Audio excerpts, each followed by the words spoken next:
Morning, everybody. Today we're going to talk about solving roots. So yesterday we talked about cube roots, what those look like. We talked about square roots last week. Today we're going to talk about what happens if I want to solve those things. So let's say, for example, we have the square root of x equals 6, right? So we're trying to say what number times itself,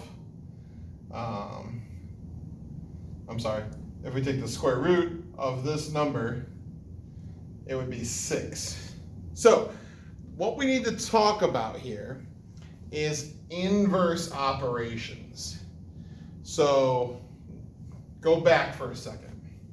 If I had something like x plus 2 equals 7, we know that the opposite of plus 2 is minus 2. So we could subtract 2 from both sides, and that gave me x equals 5. I hope you guys remember that at least, right? Or if we had multiplication, so for example, if I had 3x equals 21, I know to get rid of multiply by 3, to get x by itself, I can divide by 3, right? Whatever I do to one side, do to the other, and that would tell me that x would have to be 7. So how does that work with square roots? Well, inverse operations are still always how you're going to get rid of things in mathematics. And so we need to figure out what is the inverse operation of a square root. So what you need to have in your notes, I think you'll be able to see if I write over here. Square roots, well, we'll just say roots because that's probably better. Roots, oh yeah, you can still see that. Roots and exponents are inverse operations. So roots get rid of exponents, exponents get rid of roots. Depending on the root, depends on the exponent, right? So for example here, we have a square root. So how would I get rid of something that has a square root? I would need to use an exponent of the same degree. So if it's a square root, I need an exponent of 2. Because square and squared. But we learned that whatever you do to one side of an equation, you do to the other side of the equation. So over here, I also need to square this 6. I need an exponent of 2. So hopefully you guys remember about exponents. Exponents just say how many times you multiply some number by itself. So in this case, over here, square roots and squareds are going to cancel each other out. And we just are left with the x that's underneath. Over here, 6 squared, if you don't know how to use that in your calculator, that's what the caret button is for, the one that has a little arrow like this. It looks like this. So I would hit something like 6 caret 2. That would be 6 to the second power. That just means 6 times 6, and that means that x this time is 36. So that's the general idea. We need exponents to get rid of roots. We also need roots to get rid of exponents. So, for example, let's say I told you the cube root of x. Yeah, we can do that one. Equals -3. The cube root of x equals -3. So again, we're doing the same thing. What's going on with x? Well, there's this cube root that's around it. So what inverse operation do I need? Well, if it has a root, I need to use an exponent. which exponent do I use? Well, if it's a cube root with a power of 3 here, that means I need an exponent with the power of 3.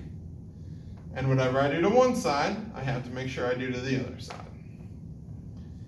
This means that the cube root here and the exponent 3 are going to cancel out. And we're left with just the x that's underneath.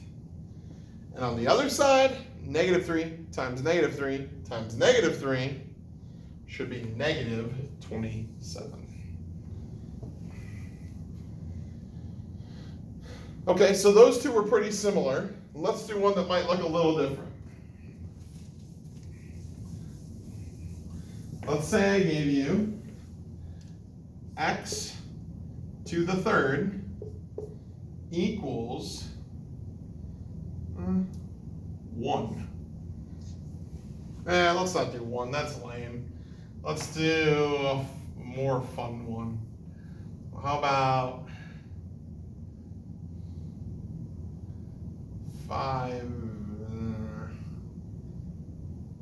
343.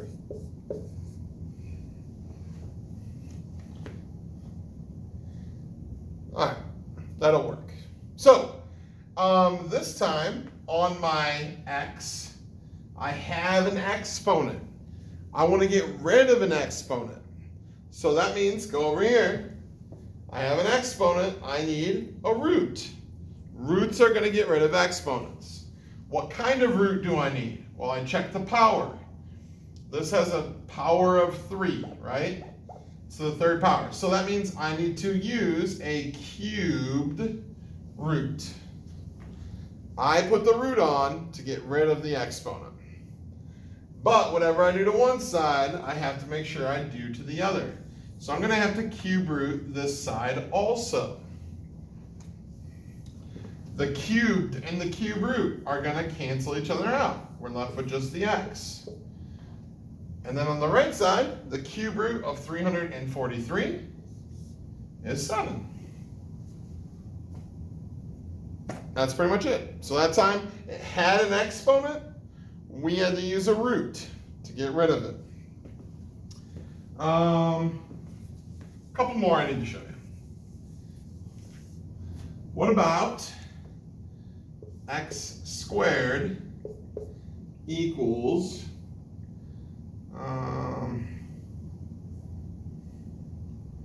we'll keep it easy. 64.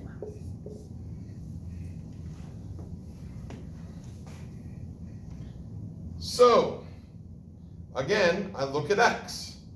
X has an exponent of 2.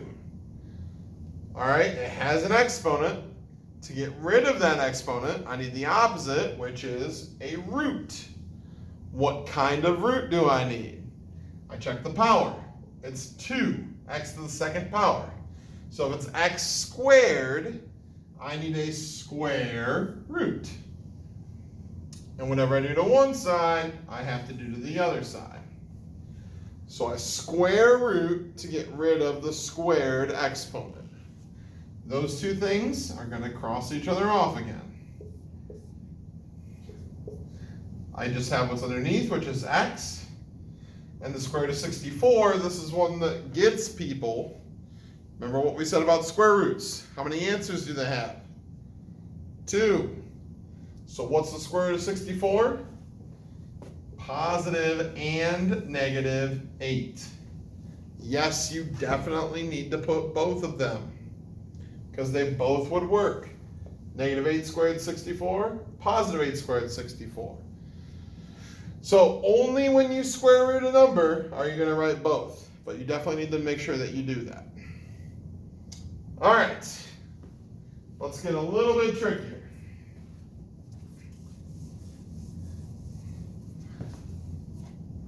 Let's do square root of x minus 7 equals negative 5.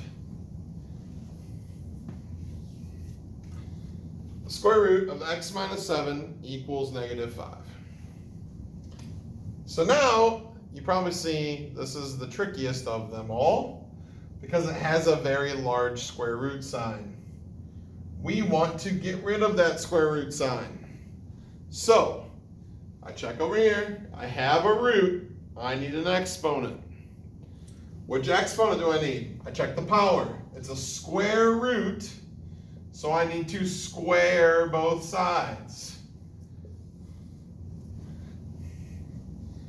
So, two things here that are going to mess you up that I want to show you. The squared and the square root cancel out, but we still have this -7 under here too. So all the stuff that's underneath stays. Over here, it's a negative number. You have to be very careful in your calculator because your calculator will give you the wrong answer here. Anytime you have a negative, and we're talking about exponents, you should always put it in parentheses in your calculator. Or you can just think of it in your brain a little bit. -5 times -5, what's a negative times a negative? +25.